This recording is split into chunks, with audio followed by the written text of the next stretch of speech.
سلام دوستان، خوش آمدید به کانال پختوپزهای خانگی. ما امروز همراه مایونز خانگی تیار میکنیم برای سالتا. خیلی خواستم خودمو در خانه تیار کنیم. محصولات لازمه برای تیار کردن مایونز به ما چی؟ 150 میلی لیتر روغن رستنی بیبو باشد، یک قاشقچه نمک، یک قاشقچه شکر، یک دانه تخم، یک قاشقچه اکسوس. جای اکسوس با آب لیمون هم استفاده برید میشد. من یک قاشقچه پر نه گرچیست من این گونه من یگانه مود بانکمی یا من خیلی پلاستماسیوی چقدرتر لازم که ما اینا لب میزنیم. ما در اول گرفتیم من یک قاشق شکر، من نمک، من یک قاشقچه اکسوس پر نه اکسوسه همراه کرده همیشه آمیخته میکنیم. من آمیخته کردیم اکو یک قاشقچه می گرچیت و همایم همراه میکنیم. من روغنی رستنی هرچقدر روغنش بسیار باشد همانقدر مایونز ما بسیار میشد. روغن اکو ما تخمه باید آهسته همین درنی روغن به اندازیم که زردش آمیخته نشود. خوش رو من می اندازیم.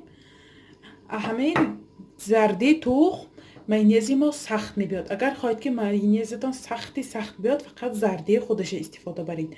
من ازش سفیدی و زردی انداختم. من همین محصولات تیار کردم با بلندر لب میزنیم. میتونید با وینچیک لب زنید باز با بلندر بهتر. ما این طرز لب زدنش با دیگر نمود. من بلندر میگیریم همین مابین تخم میمونیم بلندر همین تخم ما تگی بلندر بماند. ما نجوم مانده ما میکسر میزنیم که همون زردی همین روغنا با سختی میتیاد. یعنی همین سخت شوی همین تگی بلندر همون تخم برای همین ما تخم زردیشه درونی بلندر بگرفته ما شروع لب میزنیم که تگی همین سختی حاصل شود. بسم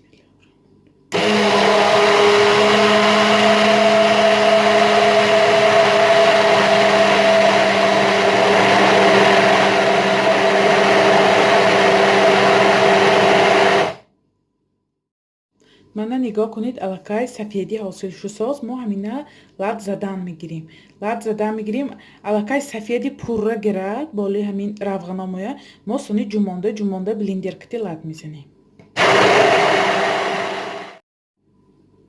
الکای سفیدی حاصل شد ما کو بلندر کتی شروع آمیخته میکنیم.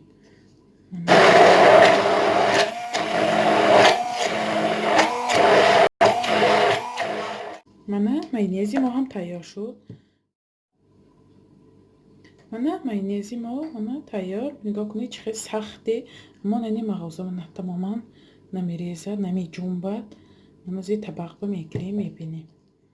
کنید چقدر سخته. من تماما نمیریزد. من کمتر میشاک بگرفتم که کنی گلچه مانده بینیم چی از سخت چه خیلی حاصل میشه. مایونزش چه خیلی بوده است. بیمالو همین معلوم که الکای سخت.